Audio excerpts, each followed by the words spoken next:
Hello all, welcome to R&D Labs with me Rohan, and today's video is all about in response to a request that had come in from my subscribers, which read uh, how to add multiple location using marker in Google Maps after API call, and it actually got upvoted recently. So I thought like, okay, let me just go ahead and prepare a video on that. So let's get started.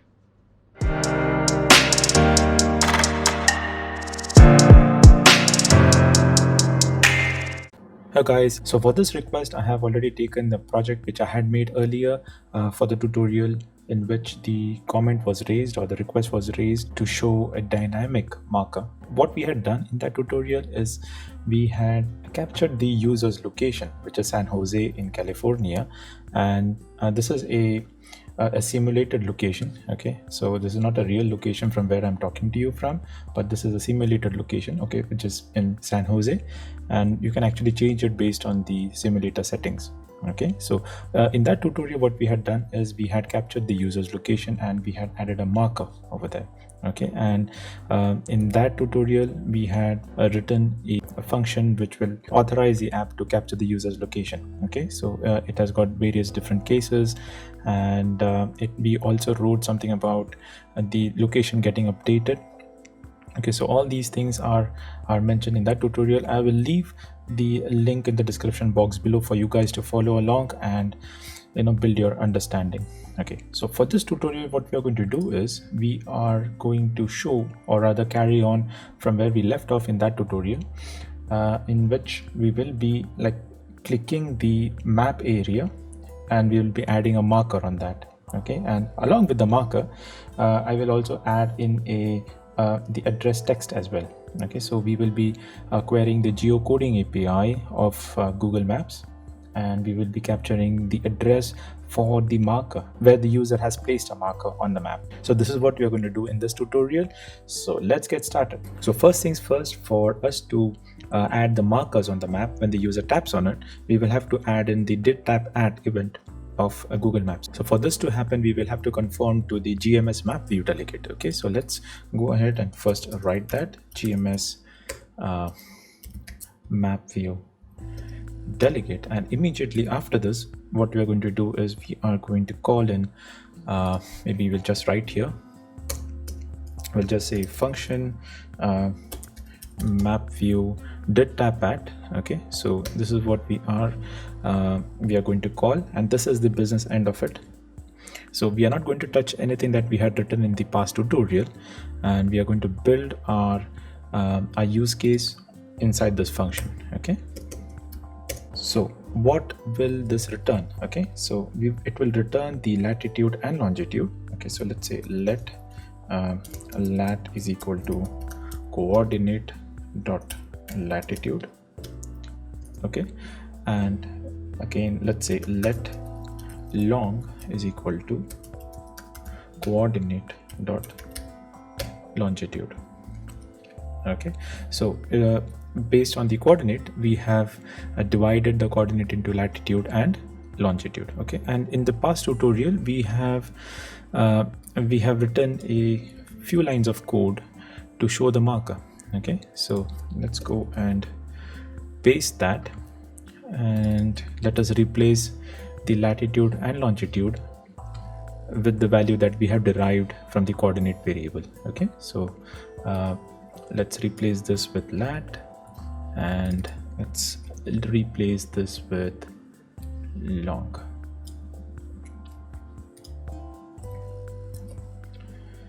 Okay, wow. Okay, so this is built right now, and let's run this and see.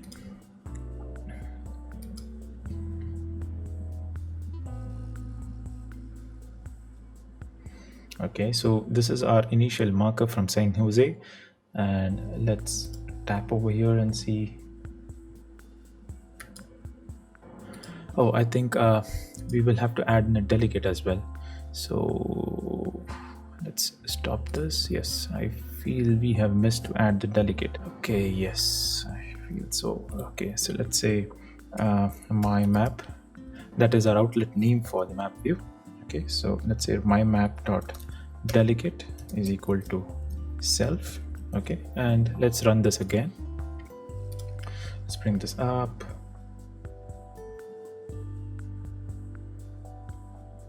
Wow. Okay, so let's tap on it.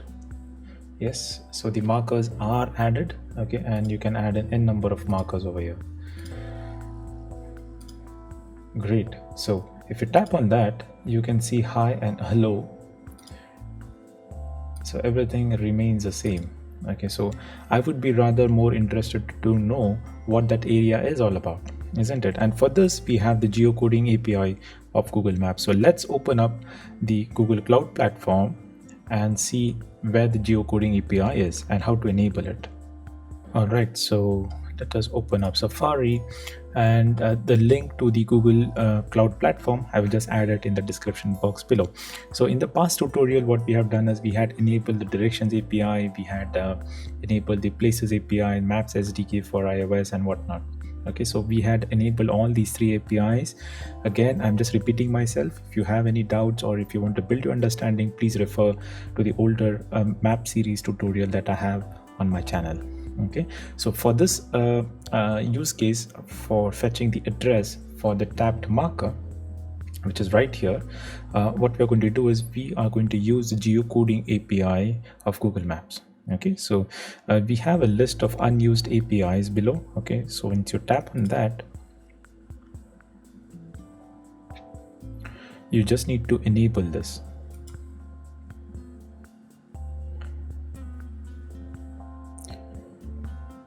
Okay, so it will take a while for the APIs to be enabled, so let's wait. And once it is enabled, it can be seen on the above section, okay, wherein you can see all the list of enabled APIs. Okay, so as you can see, GeoCoding API is enabled.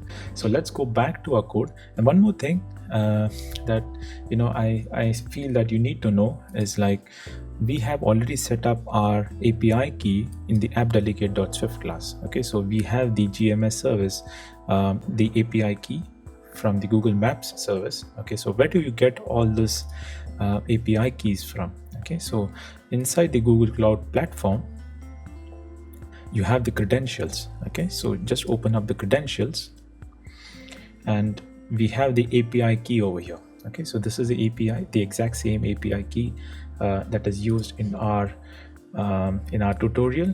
Okay, so you need to create one in your profile and use the same API key into your project. Okay, so this is for your understanding. So let's go back to our viewController.swift class and just comment out the last 3 lines of the marker. Okay, and what we're going to do is we are going to get the latitude and longitude and fetch the address part of it. Okay, so how do you fetch the address part? Okay, so we will have to query the geocoder API. Okay, so let's create a variable. Let's say let URL geocoder, okay, is equal to, and let's say https maps.google.api/maps/API/geocode/JSON, and over here you need to pass the lat and long. Okay, so where do you get the lat and long? We have already fetched the lat and long from the coordinate variable. Okay, so we will have to add that over here, and we will use string interpolation so that it can be embedded within the URL request. Okay, so this is a lat. Okay, and how do you differentiate between lat and long? You just have to add in a comma between them. Okay, so let's say long as well. Sorry, long, yeah, and just pass in the key. Okay, so where do you fetch the key? We will have to go back to our appdelegate.swift class and just copy the key from here. Let's go back and paste it. Okay, so once this is done, how do you send a request? So you need a medium to send a request to the geocoder API, and the geocoder API will return the response back in JSON. Okay, so when you look at it, you will need something like lmfire, and also to parse the response you need something called as swifty.json. Okay, so these are the two really good components that are available in GitHub. Okay, so please go ahead and use that. So what I'm going to do right now is I'm just going to open up my pod file, and over there I'm going to import the lmfire and swifty.json pods. So I have the prod file from my project ready, and over here what I'm going to do is I am going to write in two pod commands. Okay, one for the lmfire, pod lmfire, lmfire. Okay, and the next pod command is pod.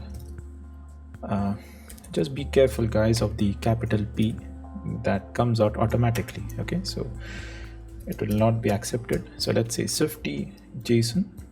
Okay, so we have the two newly added pod commands. So one is lmfire. Okay, and in case, guys, if you are not sure about how to use lmfire, I have a really good tutorial, a list of tutorials basically on how to use and query using lmfire services. Okay, so it's really good for your understanding. Please go ahead and watch it. I will add the link in the description box below for all the tutorials that are part of the lmfire series. Okay, so now for this we have already completed, and the pod commands are already added. So let's open up my terminal, and I have already cd'd into the project. So let's say pod install.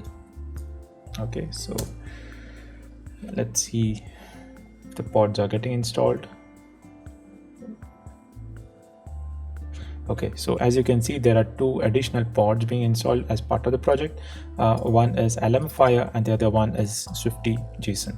Okay, so what I'm going to do right now is I'm just going to quickly go to my viewController.swift class, and I'm going to write import lmfire. Okay, and I'm also going to write import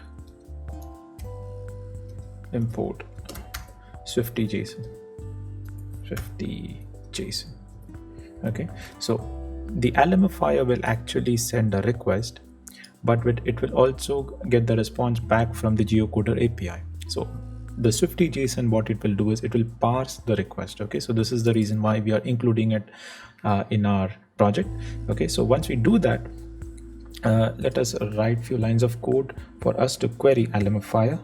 Okay, so let's say af.request. So it is lmfire.request, and over here we just have to add in the URL. So it is URL GeoCoder.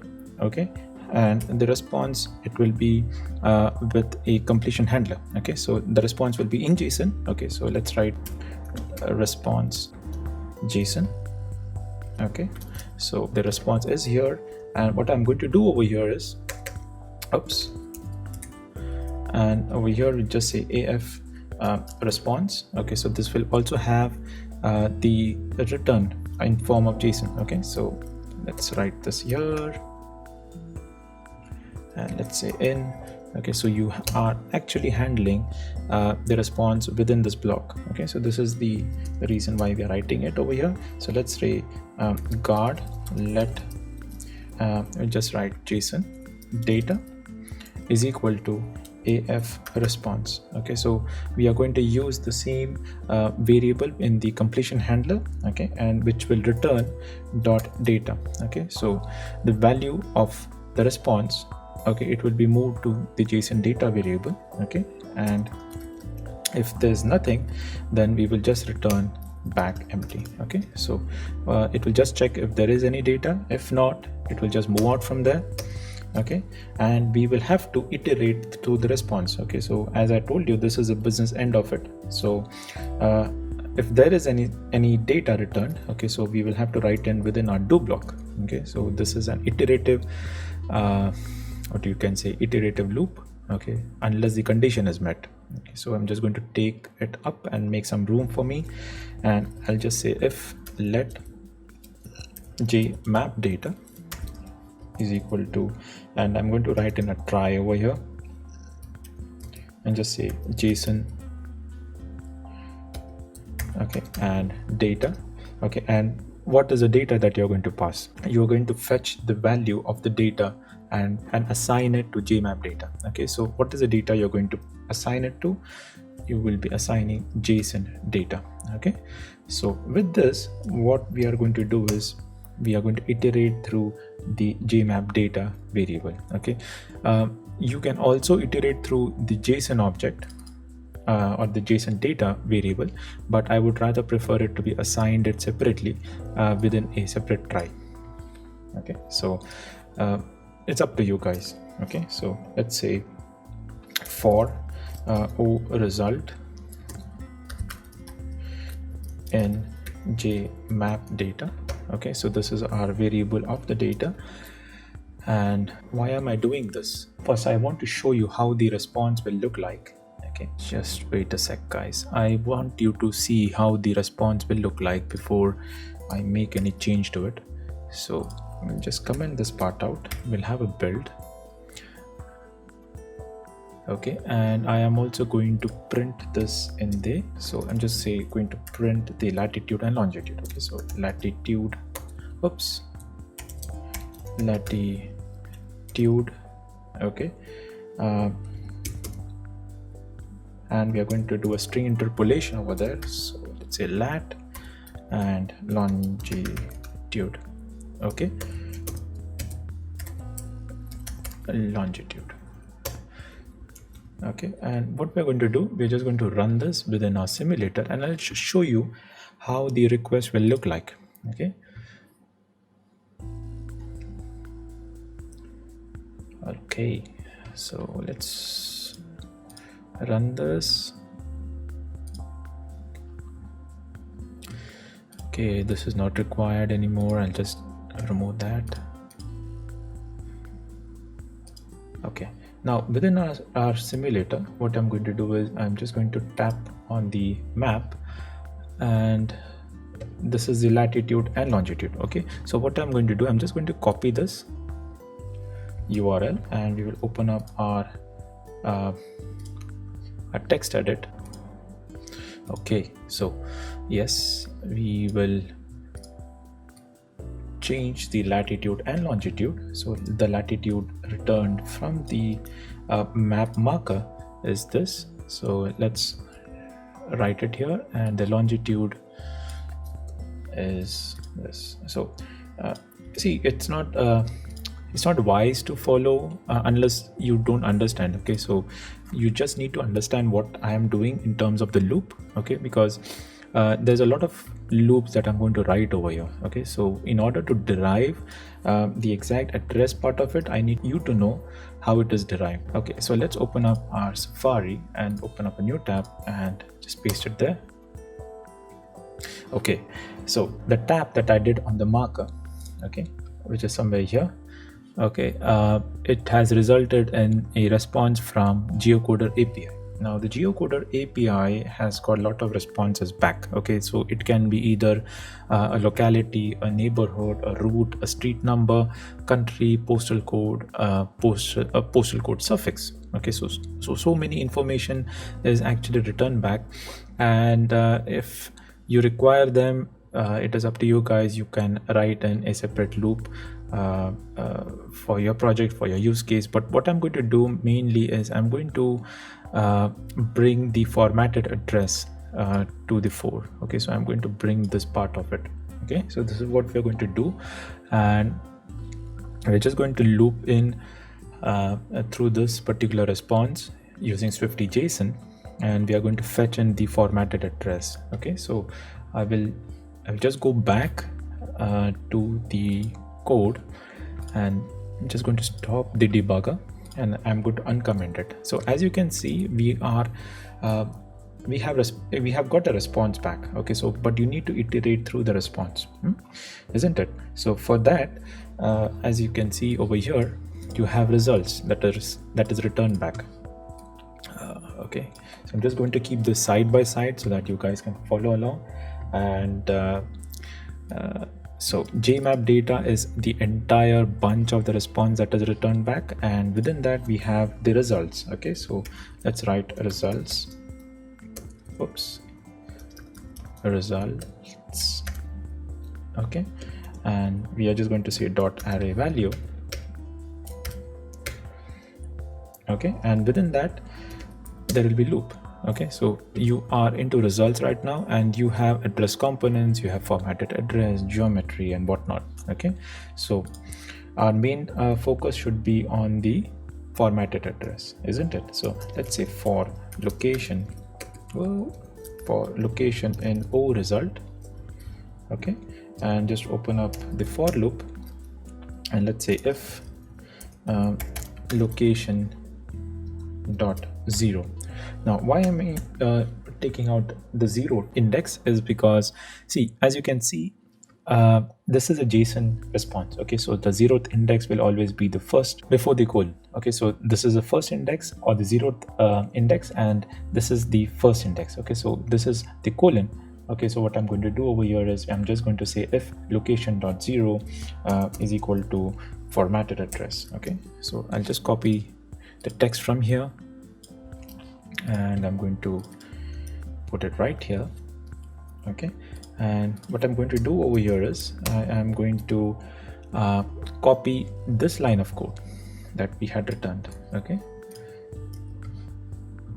I'm going to write over here. I'm just going to uncomment it, and I'm just going to say address. Okay, and snippet. Within this, what I'm going to write is location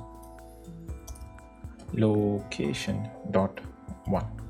Okay, so I did check whether it is a formatted address. I have the 0th index and followed by a colon, and then you have the first index, which is of the address. Okay, and once you do that, okay, I need to write self over here. Okay, and that's it. Now bear in mind, this is a really big response. Okay, so it might actually eat up your performance. Okay, so because this will go in a loop. Okay, and it doesn't have any other way to exit. Okay, so what we can do over here is we can actually name our for loop. Okay, and we will just say main loop. Okay, and once our marker is ready, what we can say is we can say break main loop. Okay, and that's it. So we are ready with our marker, which is dynamic. It will go and fetch the address from the GeoCoder API and show it to the user. Okay, so this is all that you got to do for showing up the marker, a dynamic marker on a simulator. Okay, so let's run this again.